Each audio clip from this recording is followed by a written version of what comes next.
The Xyloxian base commander didn't even hear the crack. 1 second, he was shielded by a localized energy matrix, untouched and untouchable. The next, his chest plate shattered inward, throwing him backward onto the slick metal decking. No alarms warned him. No digital threat sensors flashed red, just a heavy, brutal thud of kinetic impact. Truth is, they deployed a virus to blind our machines, so we sent a ghost to break their empire. 3 kilometers out, the deadliest weapon requires 0 batteries. Wraith exhaled, his breath stirring the dry red dust just an inch from the rifle's wooden stock. Beside him, Tarnak, a towering, herbivorous sarin with hide-like cured leather, shifted his massive bulk beneath a thermal camouflaging mesh. They had crawled on their bellies for 3 days to reach this ridge on Verdant 4. It was a razor-thin vantage point overlooking the Xyloxian stronghold. And every muscle in Wraith's body burned with the accumulated debt of that trek. Down in the valley, the enemy was already reacting to the impossible kill. Silver mist began to vent from the compound's perimeter scrubbers. Silicon rot, Tarnak murmured, his deep voice vibrating through the soil and straight into Wraith's ribs. The nanite clouds drifted upward, a microscopic swarm engineered to eat anything with a microchip. Comms, targeting lasers, active camo. All of it would dissolve into useless slag in seconds. The Xyloxians had built an empire on the absolute denial of the digital spectrum. But when the enemy kills your technology, you fight them with history. Wraith ran a calloused thumb over the cold, blued steel of the receiver. It was a museum relic, a fully mechanical bolt-action piece of violent history. He pulled the bolt back. The heavy metal snick-clack sounded deafening against the quiet rustle of the alien jungle. He fed the next heavy brass cartridge into the chamber and slammed the bolt home. The physical resistance of the internal spring, the sharp tang of gun oil, the punishing weight of it against his bruised shoulder, it grounded him. It was real. "Windage?" Wraith asked, pressing his aching eye against the scope. No glowing digital reticle, just etched black crosshairs. Tarnak didn't reach for a datapad. Instead, he held a heavy brass-rimmed spotting tube, adjusting the thick glass optics with surprisingly precise fingers. The massive sarin read the sway of the distant flora, the way the dust kicked up against the stronghold's reinforced walls. He calculated the analog trajectory entirely in his head, a biological computer running on instinct and shared combat experience. 2 clicks left. "Distance is 3,200 meters, Tarnak rumbled, his eye never leaving the glass. "They are scanning." Inside the fortress walls, panic was a frantic, chaotic thing. Floodlights swept the tree line. Elite guards dialed their energy shields to maximum output. Their defense grid was screaming for a target, frantically sweeping for electronic targeting lasers or digital thermal signatures. But there was nothing to find.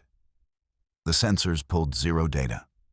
Silence and gunpowder, the ultimate countermeasure in a digital war. Wraith controlled his breathing. In through the nose. Hold. He knew what was waiting above them, hiding in the dark. Stationed in the freezing upper atmosphere, human stealth gliders drifted in a high, unpowered orbit. They were completely disconnected from the grid, their crews waiting in the freezing dark for a purely physical signal. "Target 2, Wraith whispered, his finger curling around the cold metal trigger. "The plasma stockpile. Exposed," Tarnak confirmed. "Wait for the wind to drop." The wind died. The jungle went perfectly still. "Drop," Tarnak rumbled. Wraith squeezed the trigger. The rifle kicked like a dying mule, the wooden stock slamming backward into his bruised shoulder with bone-rattling force. The heavy-caliber tracer round ignited the moment it cleared the barrel, a blinding streak of burning phosphorus tearing through the alien air.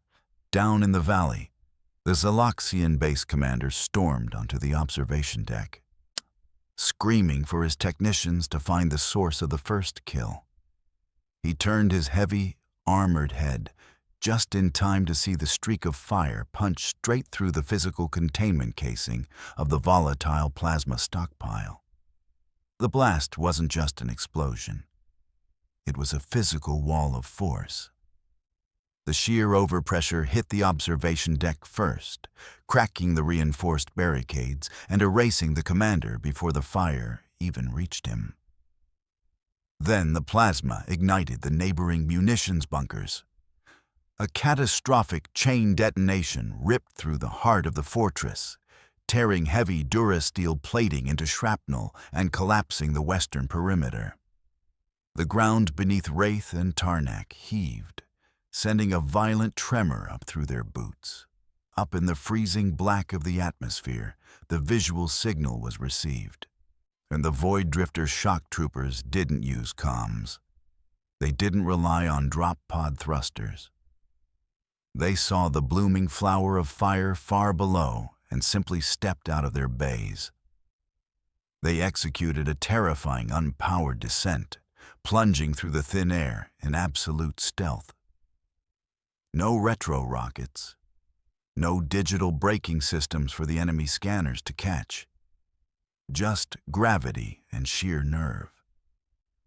Wind screamed against their armored suits as they fell like iron hail, pulling the ripcords on their mechanical chutes at the absolute final second.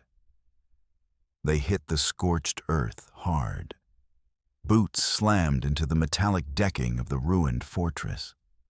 The surviving Xyloxian forces were deafened, their energy shields flickering from the blast, their digital targeting completely useless against enemies who were already inside the wire. The shock troopers didn't hesitate. They breached the shattered bulkheads with kinetic charges and physical force, a coordinated, brutal sweep through the disoriented enemy ranks. Every strike was precise. Every movement was lethal, driven by the pure momentum of the drop. Back on the ridge, the job was done. Wraith pulled the bolt back.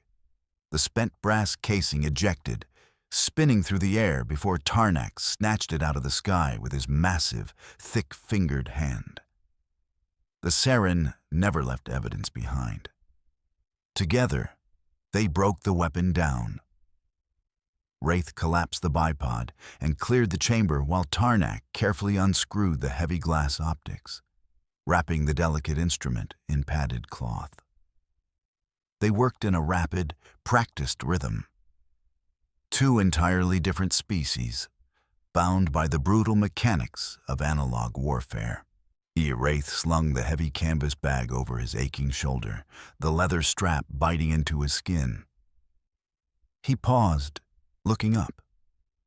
The sky above Verdant 4 was darkening.